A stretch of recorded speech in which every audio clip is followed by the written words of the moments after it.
Olá, estamos iniciando mais um programa do Movimento 2022, o Brasil que Queremos Entrevistas, pela TV Suprem, braço de comunicação da União Planetária. Hoje teremos a oportunidade de conversar com o professor Gerson Oliveira Pena. Vamos conhecer as atividades do nosso convidado no Ministério da Saúde, como assessor do ministro, como secretário nacional de Vigilância Sanitária na Agência Nacional de Vigilância Sanitária e na Fundação Oswaldo Cruz. Vamos conhecer as atividades e pesquisas de nosso convidado, principalmente em duas doenças, a hanseníase, conhecida como lepra, e leishmaniose. Vamos também refletir sobre as prioridades para a melhoria da saúde pública no Brasil. O professor Gerson Oliveira Pena é médico formado na Universidade Federal do Paraná e professor da Universidade de Brasília. É especialista em planejamento estratégico pelo Ministério da Saúde e doutor em Medicina Tropical pela Universidade de Brasília e pós-doutor em Saúde Coletiva pela Universidade Federal da Bahia. Fundou e foi diretor do Centro Nacional de Epidemiologia do Ministério da Saúde. Foi assessor especial do ministro da Saúde, Adib Jatene, consultor da Organização Pan-Americana da Saúde e consultor da Organização Mundial da Saúde e também consultor dos Programas das Nações Unidas para o Desenvolvimento. Foi diretor da Unidade de Brasília da Fundação Oswaldo Cruz e onde atua hoje na Escola Fiocruz de Governo.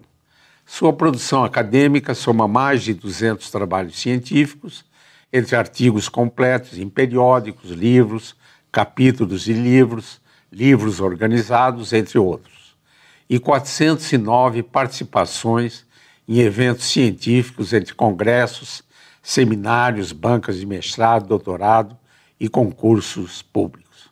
Obrigado, professor Gerson Pena, por ter aceito o nosso convite.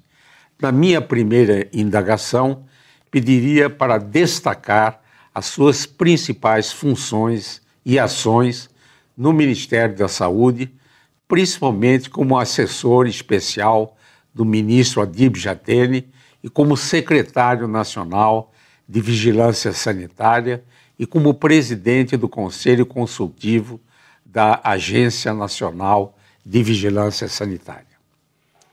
É uma enorme satisfação estar aqui. Eu que agradeço, fico muito honrado pelo convite. Para acessar um pouco a primeira pergunta, me recordo de um pouco da minha história, e fazendo uma correção, embora Pará e Paraná se pareçam, eu nasci e fui formado na Universidade Federal do Pará e não do Paraná, como você mencionou. Antes de chegar ao Ministério da Saúde, tenho uma enorme satisfação de ter percorrido, Isaac, toda a linha hierárquica do nosso Sistema Único de Saúde. Eu comecei a trabalhar num programa de assistência à saúde do escolar. Eu ia às escolas examinar as crianças como dermatologista formado em saúde pública, na Secretaria de Saúde do Pará. Depois fui para um posto de saúde, para um centro de saúde, dirigi uma regional, dirigi um estado e vim para Brasília. Minha primeira atuação foi para dirigir a Coordenação Nacional de Dermatologia Sanitária, onde nós demos início, por exemplo, à criação do programa de AIDS lá no Ministério da Saúde. Com o passar do tempo, as mudanças próprias que cada governo eleito vai fazendo, essas estruturas foram se modificando e, como você disse, tive enorme satisfação em ser um dos fundadores do Centro Nacional de Epidemiologia, a primeira vez que o Ministério da Saúde cria uma estrutura tão necessária para avaliar impactos sobre a saúde da população e adotar medidas que sejam benéficas ao nosso povo. Eu conheci o ministro Jatene quando eu estava me formando, tinha um ano de formado, e estava estudando, fazendo parte da formação médica em São Paulo, e cruzei com ele no corredor do HCOR e perguntei para ele, disse para ele que eu tinha um bloqueio de ramo direito congênito e que eu era da região norte, que nem ele, que nasceu no Acre. Ele passou a mão no meu ombro e disse, vem cá, deixa eu manejar isso. E disse, fica tranquilo, lá pelos 60 anos eu vou botar um marca-passo em você. Agora, recentemente, nos tornamos grandes amigos e eu fui trabalhar depois, quando ele veio para o Ministério, como assessor especial do ministro. Eu poderia gastar todos os 12 blocos falando dessa figura humana que é a doutora Adíb, mas vou me concentrar na sua pergunta. Ele veio para o Ministério com um firme propósito de trabalhar o financiamento da saúde, comprovar que não era verdade o que se dizia, que era uma balela, que o que falta na saúde é gestão, que tem muito recurso. Para começar essa luta, o sistema de saúde do mundo todo tem como paradigma o sistema de saúde inglês. Ora, veja, na abertura das Olimpíadas em Londres, o povo inglês resolveu, na abertura das Olimpíadas, mostrar e homenagear seu Sistema Nacional de Saúde. Pois bem, lá na Inglaterra, numa população aproximada de 70 milhões, um pouco menos, mas quase 70 milhões de habitantes, e geograficamente muito menor que o Brasil, o investimento não gasto em saúde é da ordem de 300 bilhões de reais para facilitar. Nós temos 200 milhões de habitantes, geograficamente muito maiores, cabem várias Inglaterras dentro, várias Grã-Bretanhas dentro do Brasil, e o nosso recurso com investimento em saúde é bem inferior àquele que é trabalhado na Inglaterra. Então, algumas pessoas, algumas expressões da saúde dizem, não, o que falta na saúde é gestão. E a doutora Adíb mostrou. Então, por exemplo, estamos aqui ao lado do sistema Sara Kubitschek. Por que funciona a rede Sara? Porque eles têm recurso.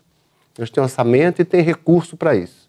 Em determinado momento daquela peleja dele como ministro da Saúde, nas duas gestões, ele chegou a comparar o que o sistema Sara recebia em determinado momento, justamente como investimento em saúde, um pouco semelhante ao que todo o Distrito Federal recebia, um pouco mais que todo o estado de Sergipe recebia. Então ele nos chamou, 3 ou 4 assessores, o nome do cargo era muito pomposo, assessor especial do ministro, na verdade eu era secretário particular, cuidava da agenda dele no ministério, tratava de ouvir tudo o que se passava dentro do gabinete, transformar aquelas conversas em demandas, ou para negar, ou demandas para dentro do ministério para organizar. E ele nos disse, vocês cuidam do ministério, eu preciso cuidar do financiamento e ficar focado nisso.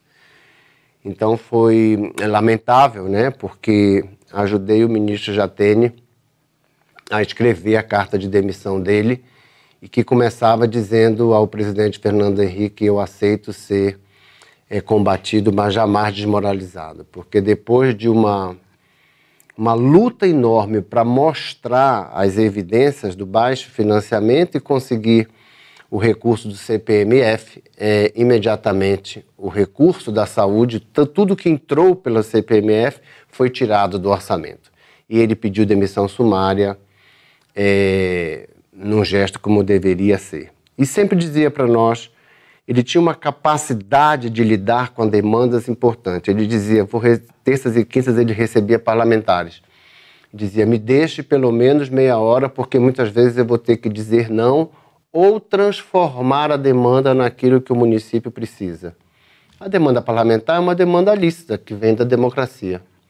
Então, por exemplo, um senador, um parlamentar chegava e pedia, vou dar qualquer exemplo para ficar bem claro, uma ambulância ou a construção de um centro de saúde, de um hospital. Ele mostrava, ele tinha documentação por município na mesa dele preparada por nós, ele mostrava ao parlamentar ou que não precisava leito no município dele, ou que não precisava ambulância, mas que, por exemplo, as ações de controle de tuberculose estavam muito fracas. E aí ele dava ao parlamentar uma resposta para o seu eleitorado, mas dava aquilo que era necessário ao Sistema Único de Saúde.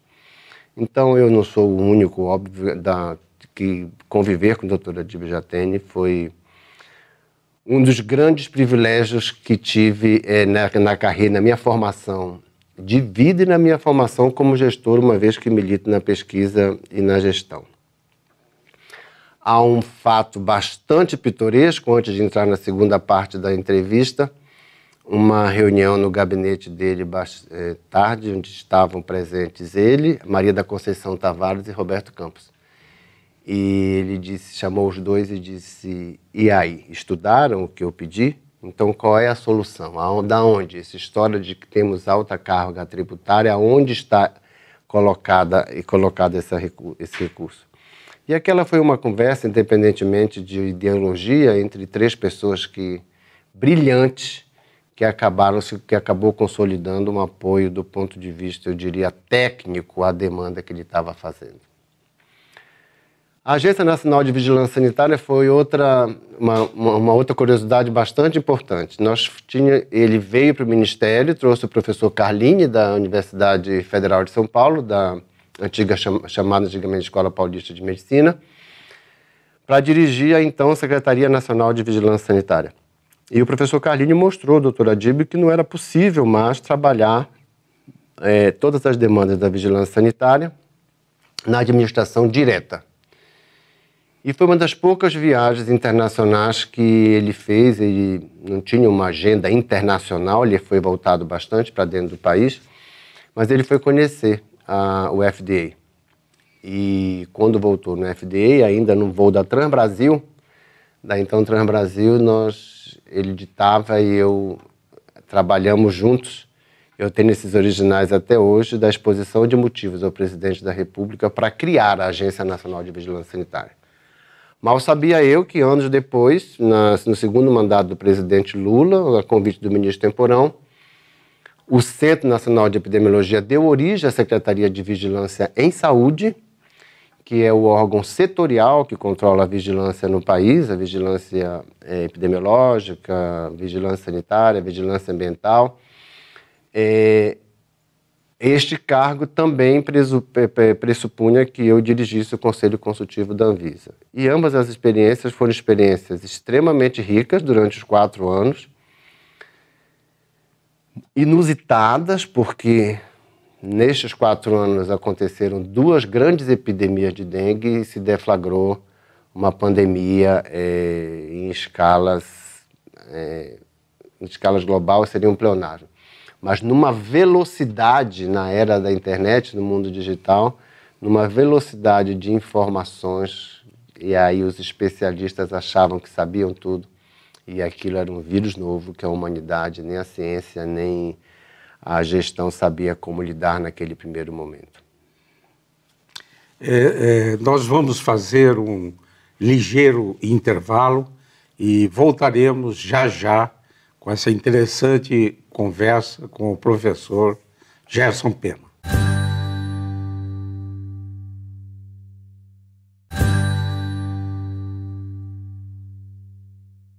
Voltamos com essa interessante conversa com o professor Gerson Pena. Professor Gerson, poderia falar sobre a importância da Fundação Oswaldo Cruz nas políticas públicas de saúde do Brasil e destacar a sua atuação como diretor da unidade de Brasília da Fiocruz? Sim, é um privilégio falar da Fiocruz, né? A Fundação Oswaldo Cruz, agora completando 118 anos, é inegável a contribuição dela para a saúde pública. É uma holding, é um aglomerado de produção, que vai de produção de animais à produção de vacina. Por exemplo, o cardápio nacional do Programa Nacional de Imunizações, dos quase 50 itens que estão lá, a imensa maioria é produzida pela Fiocruz. Então, se hoje jovens dessa geração não conhecem várias doenças que assolaram a nossa geração, a geração dos meus pais, dos meus avós, isso é graças ao trabalho da Fundação Oswaldo Cruz.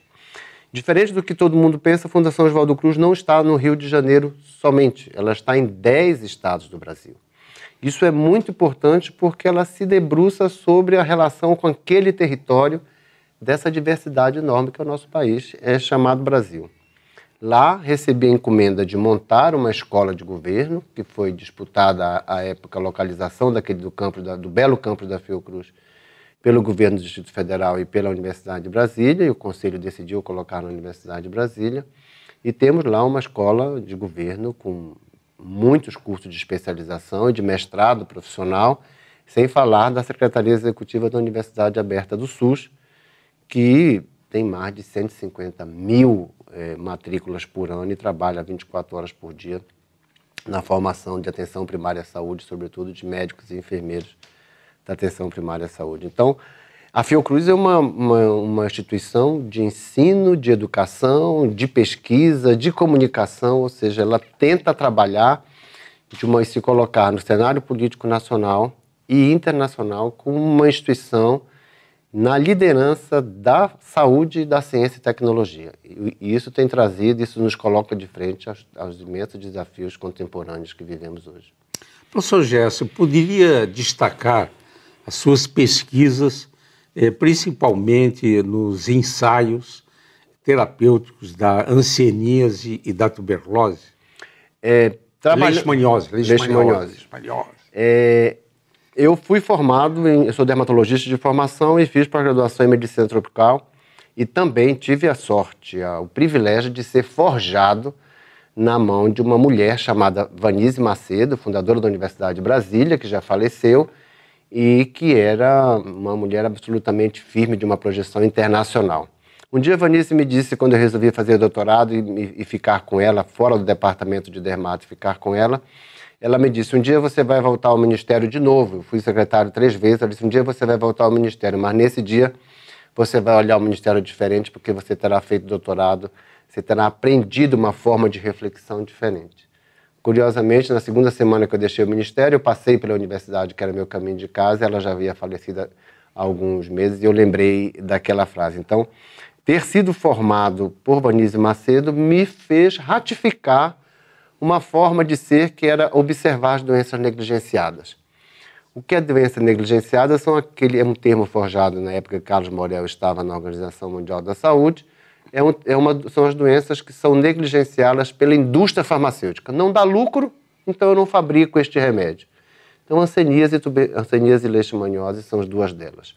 A tuberculose deixou de ser uma doença negligenciada porque a AIDS mudou o cenário da tuberculose e a indústria farmacêutica é muito ávida por fabricar medicamentos contra a AIDS porque dá bastante lucro, uma vez que os governos compram os remédios.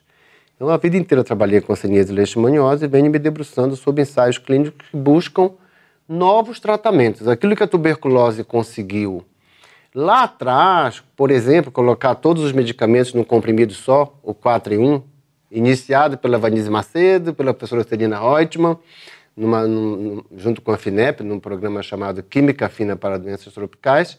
A tuberculose já fez isso há décadas. E a hanseníase continua com medicamentos superados. A leishmaniose nem se fala, que só usa um medicamento e ainda por cima é injetável. Então, o que buscamos é tratamentos mais efetivos. Isso significa mais do que eficazes, que facilitem a vida dos doentes que sofrem dessas doenças, muito frequentes nos nossos países e abandonadas pela indústria farmacêutica. Na sua opinião, professor Gerson, quais seriam as prioridades para avançarmos na saúde pública do Brasil? Eu não tenho nenhuma dúvida que precisamos fortalecer a gestão. Não estou dizendo que falta gestão, e os governos têm investido nisso fortemente. Mas não resta dúvida, resgatando o primeiro exemplo que eu dei, comparando com a Grã-Bretanha, que as populações do mundo vêm envelhecendo. Então, há os jovens do nosso país que vão viver 80 anos, vão viver 90 anos, isso é graças ao desenvolvimento científico e tecnológico. E o panorama da saúde muda completamente quando uma população envelhece. Se muda, a primeira consciência que precisamos ter é que não há gastos com saúde. Há investimentos na saúde. E isso precisa ser feito desde o atendimento da atenção primária à saúde até a rede especializada de saúde. Os jovens precisam entender isto. Na saúde não se gasta, se investe. Professor Gerson, o movimento 2022, o Brasil que queremos, tem como objetivo envolver os jovens na construção de caminhos para termos um Brasil melhor e mais justo. Poderia, nesse final do programa, enviar uma mensagem aos jovens que nos assistem? Com enorme satisfação.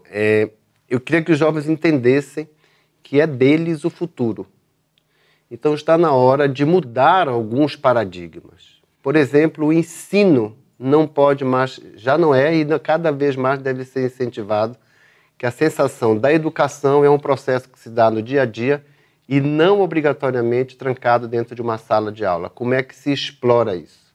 E que esses dois pilares, eu não sou político, isso é partidariamente, tem um defeito ou uma qualidade, mas que os pilares de uma sociedade precisam ser a saúde e a educação. Entendo isso, entendo saúde e educação, é perceber que quando se discute ética, quando se discute como se viver em comunidade, não é só falar dos grandes roubos que políticos fazem. É não estacionar em fila dupla, não cortar o carro, é não deixar de pedir uma nota fiscal, é não pagar menos para não ter o recibo. Então, essas mudanças só se fazem em gerações. E os jovens precisam entender que a responsabilidade das mudanças, mais do que dos políticos, é de cada um dos jovens do nosso país. Gostaria de, antes de agradecer a sua entrevista, professor Gerson Pena, relembrar duas figuras que foram citadas, uma professora Vanise Macedo, além de médica, era uma verdadeira humanista. Né? Então, convivi com a professora Vanise Macedo, uma das implantadoras do Núcleo de Medicina Tropical da Universidade de Brasília. E outra, essa personalidade especial, singular, professora Dib Jatene, que alguns anos antes de sua morte veio à Universidade de Brasília, deu uma aula magna de abertura dos cursos de medicina e realmente é uma outra pessoa que a gente pode dizer que, além de médico, competente, inovador, um verdadeiro humanista. Gostaria, professor Gerson, de agradecer essa possibilidade dessa conversa e vamos todos acreditar que vamos ter uma saúde boa para todos, colaborando para termos um Brasil melhor. Esse programa, que é transmitido pela TV Suprem, que é o braço de comunicação da União Planetária, esse programa e outros podem ser acessados pelo canal YouTube da TV Suprem. Voltaremos a nos encontrar em uma próxima oportunidade. Até lá!